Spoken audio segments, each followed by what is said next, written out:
গোপাল ভট্টাচার্য মহাশয়ের লাইভ অনুষ্ঠানটি দেখুন প্রতি মঙ্গলবার সন্ধে 6:35, প্রতি বুধবার বেলা 12:05, প্রতি শনিবার সন্ধে 6:35 এবং প্রতি রবিবার বেলা 12:05 একমাত্র সিটিভিএন প্লাস চ্যানেলে। নমস্কার সকল দর্শক বন্ধুদেরকে স্বাগত জানাচ্ছি এই মুহূর্তের অনুষ্ঠান আজকাল পরশু। আর আজকাল পরশু অনুষ্ঠানে প্রতি সপ্তাহে মঙ্গল ও শনিবার সন্ধ্যে 6:35 এবং প্রতি বুধ ও রবিবার বেলা 12:05। গতকালই আমরা অনুষ্ঠান পর্বে বলছিলাম শেষের দিকটা যে আবারও আজ অর্থাৎ বুধবার দিনকে ঠিক বেলা 12:05 তার অনুষ্ঠান অবশ্যই দেখবেন।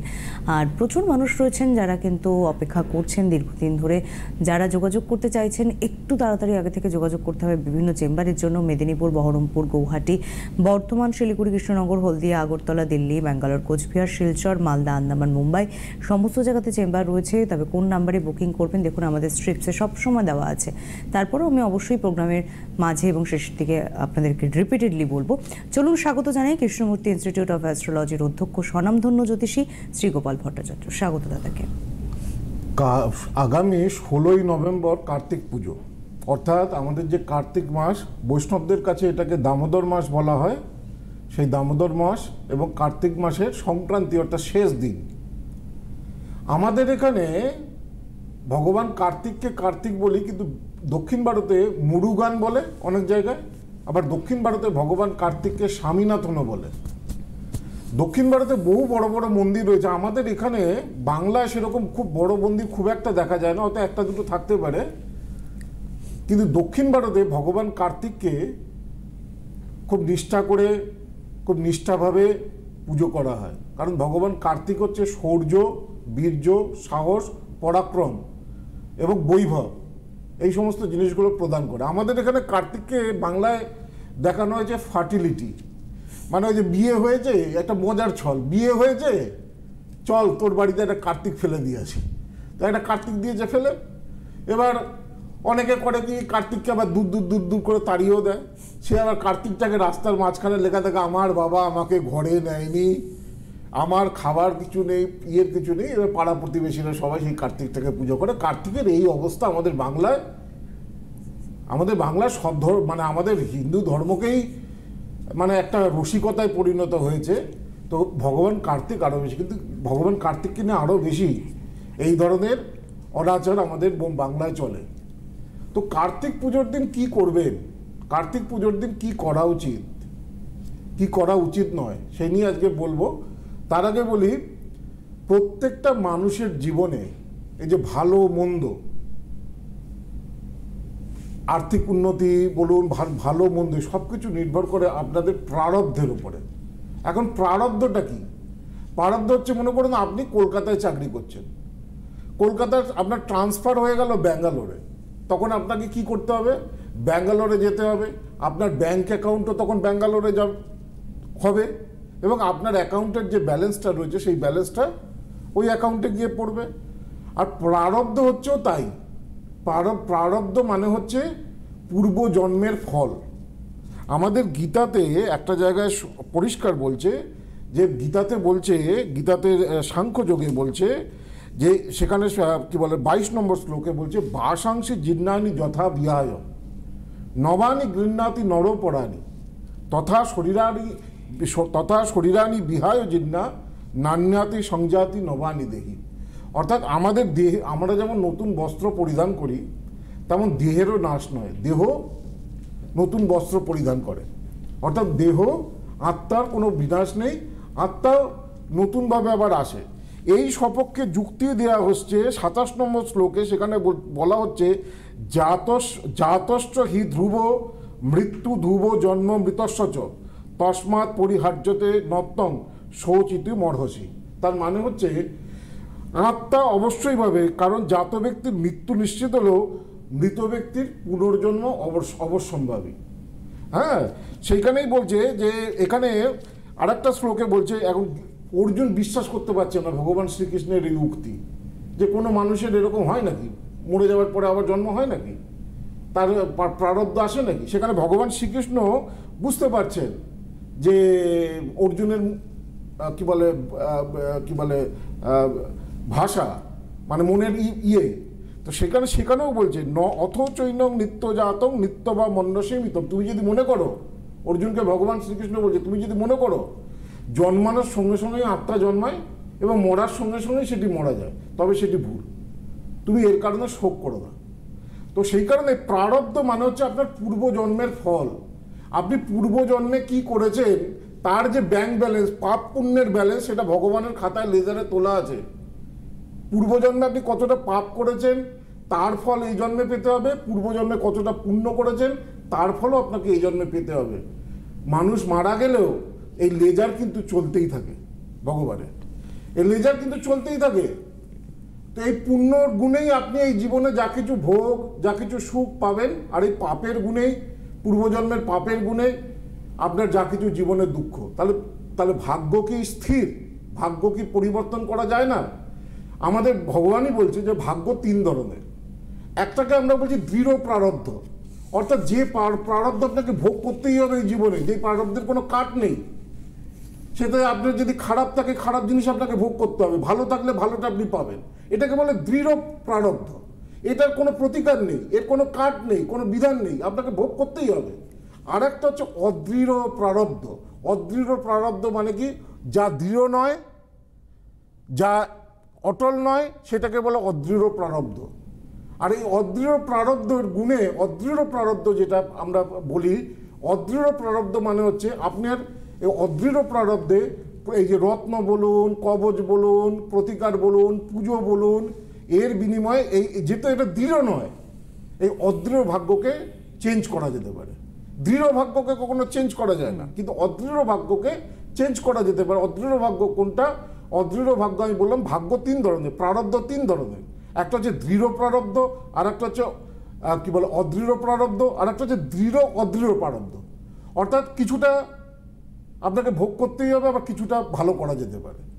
এই জন্য আমাদের যে জ্যোতিষশাস্ত্রের যে প্রতিকারের বিধান, এই জন্য মনে করুন একটা ছেলে আমার কাছে এসছে চাকরির জন্য বিচার করতে, তো দশম ভাব দেখলাম, দশম ভাবের সঙ্গে দশমাংশ চক বলে দেবে সে কর্মভাবটা দৃঢ় প্রারব্ধের মধ্যে পড়ছে না অদৃঢ় প্রারব্ধের মধ্যে পড়ছে। যদি দৃঢ় প্রারব্ধের মধ্যে পড়ে তাহলে বোঝা যাবে দৃঢ় প্রারব্ধটা কি ভালো না মন্দ। অর্থাৎ সে ভালো চাকরি পাবে না একদমই কোনোদিনই চাকরি পাবে না।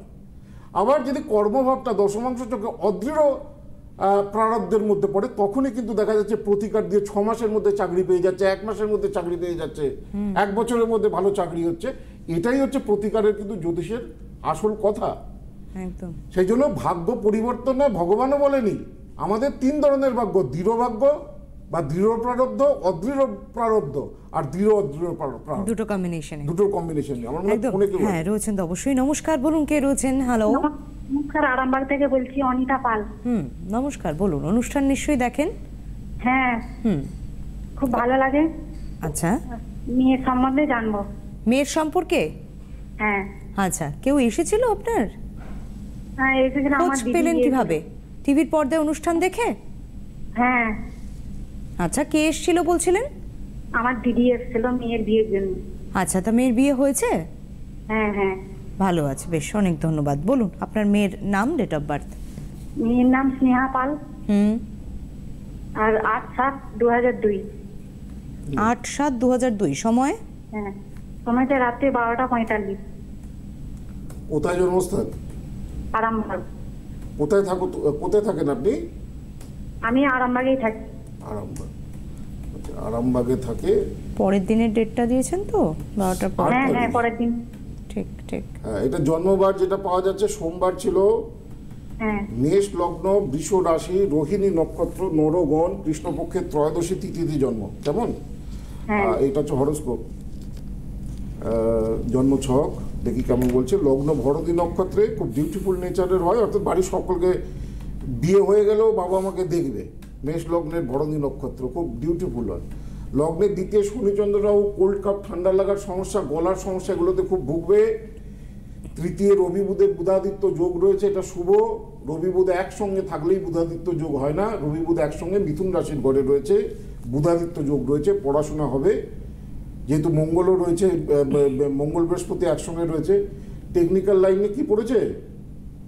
না, আর্ট নিয়ে পড়েছে। আর্টস নিয়ে পড়েছে তো কি নিয়ে কতদূর পড়াশোনা করেছে? ও ওনার ইংলিশ আর্টস নিয়ে বিয়ে পাস করবে, এরপরে কোন লাইনে যাবে করবে। পড়াশোনা বুধাদিত্য যোগ রয়েছে, মাস্টার ডিগ্রি করুক, বিএড করুক, পিএইচডি করুক, ও তো খুব পাওয়ারফুল বুধাদিত্য যোগ রয়েছে, তো অনেক দূর পড়াশোনা হয়। এই যে লগ্নে তৃতীয় রবি বুধ একসঙ্গে রয়েছে। আচ্ছা কোন লাইনে চাকরিটা হবে? হ্যাঁ কোন লাইনে চাকরিটা হবে? মানে দাদা তো পড়াশোনার দিকে জোরটা দিলেন। পড়াশোনার দিকে যখন জোরটা দিয়েছে, ওকে টিচিং সেক্টরেই যেতে হবে। এই যা চার্ট, তাতে টিচিং সেক্টরেই গেলে সেটা সব থেকে ভালো হবে। তবে এখনো হায়ার এডুকেশন করা উচিত, উচ্চশিক্ষা করা উচিত, পড়াশোনা করা উচিত। ধন্যবাদ ফোন করার জন্য। বাদবাকি কিছু জানার থাকলে অবশ্যই যোগাযোগ করতে পারেন, সেক্ষেত্রে নাম্বার তো রয়েছে স্ক্রিনে। বলুন।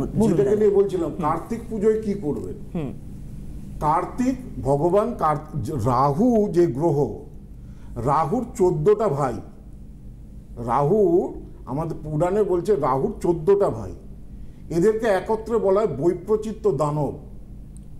এই রাহু সমুদ্র মন্থনকালে আপনারা প্রত্যেকেই জানেন অমৃত ভক্ষণ করেছিল, পরবর্তীকালে বিষ্ণু সুদর্শন চক্র দিয়ে তার মাথা কেটে দিয়েছিল। সেই জন্য ভগবান কার্তিককে বলা হয়, কার্তিকের পুজো করলে, কার্তিকের ব্রত করলে, কার্তিকের এই যে কার্তিক পুজোর দিন, কার্তিক সংক্রান্তির দিন কার্তিকের উপচার করলে রাহুর দোষ কাটে। আর কেতুর দোষ কোন দেবতার পুজো করলে কাটে? গণেশের। দেখুন কেতুর মাথা নেই, শুধু দেহ আছে। গণেশেরও কিন্তু মাথার জায়গায় একটা হস্তি মুন্ড কিন্তু দিয়ে দেওয়া হয়েছে। সেজন্য রাহুর খারাপ প্রভাবে কি হয়? রাহুর খারাপ প্রভাব, যাদের উপর রাহুর খারাপ প্রভাব বিস্তার করে তাদের খরচ প্রচুর পরিমাণে বেড়ে যাবে। রাহু দুটো জিনিসই দেয়, একটা মানুষের জীবনে ভোগও দেয়, সুখও দেয়, প্রভাবও দেয়, প্রতিপত্তি দেয়। কিন্তু খুব বেশি মানসিক উদ্বেগ, খুব বেশি মানসিক চঞ্চলতা, খুব বেশি মেন্টাল ডিপ্রেশন, কোনো কাজই প্ল্যান মাফিক হতে চায় না, এই যে জিনিসগুলো, ঘটনাগুলো যেগুলো ঘটায়, সেটা হচ্ছে রাহুর জন্য। আর রাহু যদি খারাপ থাকে, একটা মানুষ নেশায় আকৃষ্ট হয়ে পড়তে পারে, বাজে নেশায় আকৃষ্ট হয়ে পড়তে পারে, বাজে সংসর্গে মেলামেশা করতে পারে। তো সেই কারণে কার্তিক মাসের এই যে কার্তিক যে কি বলে ব্রত, এটা বিয়েরাও করতে পারে, যাদের মনে করুন বিয়ে হচ্ছে না, বিয়েতে বাধা, যে সমস্ত মেয়েদের, তারা কার্তিক মাসের কার্তিকের ব্রত, আমি বলবো একটু পরে কি করতে হয়, কোন উপাচার করতে হয়। যাদের সন্তান হচ্ছে না তারা তো করতেই পারেন। আবার সন্তানের মঙ্গল কামনায় কার্তিকের ব্রত করা যায়। আর কার্তিক মাসে সব থেকে মাস্ট এই কার্তিক পুজোর দিন কি জানো তো? আকাশ প্রদীপ দেওয়া। নিয়ম হচ্ছে সারা মাসেই আকাশে প্রদীপ দিতে হয় এই কার্তিক মাস জুড়ে। এখন সেগুলো দেওয়া হয় না। আগে একরকম লাঠি, অনেক বাড়িতে দেখবেন লাঠির মধ্যে একটা ডুম বেঁধে ওপরে সারা কার্তিক মাস জ্বলতো, এটাকে আকাশ প্রদীপ বলে। এখন খুব একটা দেখা যায় না। কিন্তু কার্তিক মাসের নিয়ম হচ্ছে একদিন, এই কার্তিক সংক্রান্তিতে যদি সারা মাস নাও করতে পারেন, কার্তিক মাসের একদিন বাড়িতে ছাদের ওপরে একটা আকাশ প্রদীপ দিতে হয়, যে প্রদীপের মুখ থাকবে উত্তর দিকে বা পূর্ব দিকে। আমি আসবো আলোচনায়। আর একজন বন্ধু টেলিফোন লাইনে। নমস্কার, বলুন কে রয়েছেন? হ্যালো। হ্যালো। নমস্কার। নমস্কার দিদি, আমি গোপালদার সঙ্গে একটু কথা বলতে চাই, আমার মেয়ের সম্বন্ধে জানতে চাই। আচ্ছা বেশ, নিশ্চয়ই বলুন। আপনি মেয়ের সম্পর্কে জানবেন বলেছেন। কোথা থেকে বলছেন? আমি বাঁকুড়ার থেকে। বেশ, আজকে একটা বাঁকুড়ার ফোন এলো, আর একটা এলো কোথা থেকে? আরামবাগ থেকে। আরামবাগ। হ্যাঁ, প্রথম ফোনটা বলুন। আমি আমার মেয়ের সম্বন্ধে জানতে চাই। নাম? দাদা, আমার ছেলে চাকরি হয়েছে। ছেলের চাকরি হয়ে গেছে? আপনি এসেছিলেন দাদার কাছে? হ্যাঁ, আমি গিয়েছিলাম। আচ্ছা আচ্ছা। কোথায় চাকরি পেয়েছে? এই ডিবিসিতে পেয়েছি। কোথায়? ডিভিসি। বাহ, দুর্গাপুর, দারুণ জায়গা, ভ্যালি কর্পোরেশন। আচ্ছা বেশ, কোন চেম্বারে দেখিয়েছিলেন আপনি? দুর্গাপুর। ওকে। এই যে বললাম দৃঢ় ভাগ্য, অদৃঢ় ভাগ্য, আর দৃঢ় অদৃঢ় ভাগ্য। দৃঢ় ভাগ্যে তোমার চাকরি নেই, তুমি প্রতিকার দিয়েও হবে না। এই যে মানুষ অনেক, কিন্তু আবার অনেক জায়গায় দেখা যাচ্ছে যে তার চাকরিটা হচ্ছে না, তাকে কিছু পুজো, কিছু উপাসনা, কিছু রত্ন, কিছু কবচ, এগুলো দিলে দেখা যায় তার এটা হচ্ছে। সবার হচ্ছে না যে এমন হবে। অনেকের যাদের হচ্ছে না তারা ভাবছে যে আমার মনে হয় তাহলে এটা প্রতিকারের কোনো কাজ হচ্ছে না। একদম এই কনসেপ্টটা আছে মানুষের। কনসেপ্টটা তো তা নয়। ঠিক। ছকটা দেখে বুঝতে হবে যে কর্মভাগ্যটা দৃঢ় প্রারব্ধ না অদৃঢ় প্রারব্ধ, মানে দৃঢ় প্রারব্ধ কোনটার মধ্যে পড়েছে। দৃঢ় প্রারব্ধের মধ্যে পড়লে, মানে দৃঢ় ভাগ্যের মধ্যে পড়লে, সেটা ভালো ফল দেবে না মন্দ ফল। ভালো ফল দিলেও কোনো প্রতিকারের দরকার নেই, অটোমেটিক্যালি ভালো চাকরি পাবে। অনেকে না দেখেও তো জ্যোতিষের কাছে না করেও তো ভালো চাকরি পাচ্ছে, আবার অনেকে পাচ্ছেই না সব পড়াশোনা থাকা সত্ত্বেও। কারণ পাচ্ছে না, কারণ হচ্ছে ওই যে বললাম, ওই অদৃঢ় প্রারব্ধের মধ্যে তার কর্মভাবটা পড়ে আছে বা বিয়ের ভাবটা পড়ে আছে। একটু প্রতিকার করুন, একটু এই দোষগুলোকে ঠিক করুন, দেখবেন আপনার যে কাজটা হচ্ছিল না, যে কাজটা সমস্যা হচ্ছিল 100% হবে। আপনার মেয়ের ডেট অফ বার্থ বলি শুনি। 8/7/2002। 8/7/2002। সময় সকাল 9:50। সকাল 9:50। জন্মস্থান বাঁকুড়াতে বাড়ি, সোনামতে হয়েছে আমার বাপের বাড়িতে। আচ্ছা, বাঁকুড়াতে। আচ্ছা, বাঁকুড়াতে। বেশ। 8/7, এটাও 2002। হ্যাঁ, আগেরটাও 2002, 22 বছরে। আচ্ছা, জন্মবার এটা সোমবার ছিল, সিংহ লগ্ন, বৃষ রাশি, সোমবার ছিল তো? সিংহ সোমবার ছিল তো? হ্যাঁ হ্যাঁ, সোমবার। সিংহ লগ্ন, বৃষ রাশি, মৃগশিরা নক্ষত্র, দেবগণ। এ হচ্ছে হরস্কোপ। লগ্নে শুক্র রয়েছে, একটু শৌখিন হবে, বাড়িঘর সাজাতে ভালোবাসবে, হাতের কাজ ভালো হবে, রান্নার কাজ ভালো হবে। তো পড়াশোনার যোগ রয়েছে, চাকরি বাকরিও পাবে। খালি কালসর্প দোষটা ঠিক করতে হবে, যেটা বিয়ের জায়গাটা প্রভাব বিস্তার করবে, খারাপ বিয়ের জায়গাটা খারাপ করবে। আর বলছি চাকরি হবে আমার মেয়ের? হ্যাঁ, চাকরির যোগ রয়েছে। ছেলের ক্ষেত্রে যেমন বলেছিলাম চাকরির যোগ আছে, চাকরি হয়েছে তো? হ্যাঁ, হয়েছে। আর বলছি আমার মেয়ের কত সালে তাও চাকরি হবে? হ্যাঁ, কত সালে আছে চাকরিটা? এটা কি এই মুহূর্তে 1 মিনিটে দেখে তুমি মানে আপনি তো এসেছিলেন এক্স্যাক্টলি কতক্ষণ ধরে দাদা সেই চার্টটা দেখেছেন? করে দেখে বলে দেওয়া সম্ভব? একটা হরোস্কোপ দেখতে গেলে দশা দেখতে হয়, অন্তর্দশা দেখতে হয়, প্রত্যন্তদশা দেখতে হয়, তবে তো এক্স্যাক্ট বোঝা যায় যে কবে হবে চাকরি হবে। সেই যোগটা দেখা যাচ্ছে। বিয়ের জায়গাটা খারাপ, কালসর্প দোষ রয়েছে, সেটা ঠিক করতে হবে। ধন্যবাদ ফোন করার জন্য। যেটাকে নিয়ে বলছিলাম, কার্তিক পুজোয় 18টা প্রদীপ দেবেন ধনুক আকারে। আর কার্তিক পুজোর দিন 18টা মাটির প্রদীপ দেবেন ধনুক আকারে, যাদের সন্তান হচ্ছে না, বাচ্চা কাচ্চা হচ্ছে না, তাদের জন্য। এমনি করে সামনের দিকে থাকবে 9টা, আর পেছনের দিকে সরলাকারে থাকবে। মানে ধনুক কেমন দেখতে হয়, এরকম দেখতে হয় তো ধনুক। তো এরকম গোল যে আর্চটা হবে সেখানে 9টা প্রদীপ দেবে, আর যেখানে এরকম স্ট্রেট লাইনটা 9টা প্রদীপ দেবে। কার্তিক পুজোর দিন যে কোনো আপনার বাড়িতে যদি কার্তিক পুজো নাও হয়, যে কোনো ভগবানের সামনে 18টা প্রদীপ উৎসর্গ করবেন। 1 নাম্বার। যাদের বিয়ে হচ্ছে না, কার্তিক পুজোর ব্রত করবেন। কার্তিক পুজোর ব্রত কি? নিরামিষ খাবেন, সারাদিন দিনের বেলা ভাত খাবেন না। পরের দিন যে কোনো জায়গায় যেখানে কার্তিক পুজো হচ্ছে সেখানে পুজো দেবেন, এবং 5টা লেবু, 5টা পাতি লেবু, একটু হলদে টাইপের, এই 5টা পাতি লেবু ভগবান কার্তিকের চরণে অর্পণ করবেন। বিয়েতে বাধা দূর করে কার্তিক পুজোর ব্রত করলে। আমি তো আমার এবং কার্তিক দেখুন, নবরাত্রির দিনে আমরা 9টা বাচ্চা কুমারী মেয়েকে আমরা সমস্ত মিষ্টি ফিষ্টি সমস্ত কিছু দিই। এটা শুধু এটা উত্তর ভারতেও প্রচলন রয়েছে। নবরাত্রির দিন, দুর্গাপুজোর দিন, সেটা চৈত্র নবরাত্রিতে হতে পারে, আমাদের এই যেটা শরৎ নবরাত্রি গেল সেটাতে হতে পারে। আর কার্তিক পুজোর দিন যে কোনো ছোট বাচ্চা ছেলেদের যদি মিষ্টি, চকলেট, লজেন্স এসব কিনে দেন, তাহলে রাহুর প্রভাব নাশ হয়। ধার দেনা বেড়ে যাচ্ছে, ঋণ বেড়ে যাচ্ছে, রাহুর জন্য তো জীবনে বাধাও আসে প্রচুর, সেগুলো নাশ হয়। তো কার্তিক পুজোর দিন চেষ্টা করবেন, যাদের মনে করুন প্রচুর খরচ, যাদের মনে করুন কোনো কাজে প্ল্যান করে উঠেও কোনো কাজ কমপ্লিট করে উঠতে পারছে না, জানবেন 100% রাহু আপনার জন্ম ছকে কোনো না কোনোভাবে বাজে প্রভাব ফেলছে। যারা বাজে সংসর্গের মধ্যে জড়িয়ে পড়েছেন, বাজে সম্পর্কের মধ্যে হয়তো আপনার ছেলে বা মেয়ে জড়িয়ে পড়েছে, সেখান থেকে বেরিয়ে আসতে পারছেন না, আপনার ছেলে মেয়ের মঙ্গলার্থে তারা যাতে এই বাজে সম্পর্ক থেকে বেরিয়ে আসতে পারে, তার জন্য কার্তিক পুজোর ব্রত করার দরকার রয়েছে। ওই 18টা প্রদীপ সবাই দিতে পারে, কিন্তু কার্তিক পুজোর প্রদীপ দিতে হয় ধনুক আকারে। আর কার্তিক পুজোর ব্রত করতে হয়, কার্তিক পুজোর দিন আকাশ প্রদীপ দিতে হয়। এগুলো হচ্ছে উত্তর কিংবা পূর্ব দিকে যেটা বলছিলেন, এগুলো হচ্ছে কার্তিক পুজোর নিয়ম।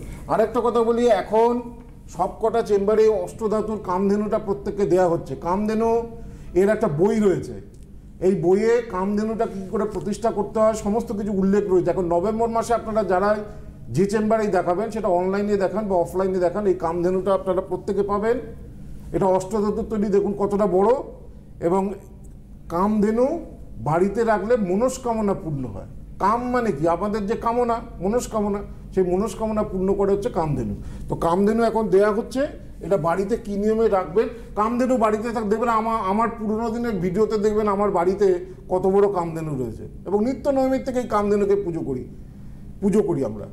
এবং আমি প্রচুর মানুষকে এই কামধেনু যারা নিয়েছেন, কামধেনুকে নিত্য নৈমিত্তিক একটু যত্ন করলেই, হ্যাঁ, যেমন গোষ্ঠমী আসে, এই দিনগুলোতে কামধেনুর বিশেষ পুজো করতে হয়, আমার বইতে লেখা রয়েছে, সেটা আমি আবার বলে দেবো। তো কামধেনু এখন যে চেম্বারে দেখাবেন উপর হিসাবে পাবেন। আর একটা কথা বলি, যারা জ্যোতিষ শিখতে চাইছেন, এখন তো দেখুন অশিক্ষিত জ্যোতিষের সংখ্যা বেশি। আজ থেকে আমি যখন 24-25 বছর আগে করতাম, জ্যোতিষ করতাম, তখন টিভিতে সেরকম কেউ ছিল না। হ্যাঁ, এখন তারপরে দেখলাম 5-6 বছরের মধ্যে চারিদিকে সব বিভিন্ন টিভি চ্যানেল হয়ে গেছে, আর হাজার একটা জ্যোতিষী বক বক বক বক বক করছে, জানছে কিছু জানুক আর না জানুক। তারপরে দেখা গেলো তারা আবার কোথাও উদয় হয়ে গেল।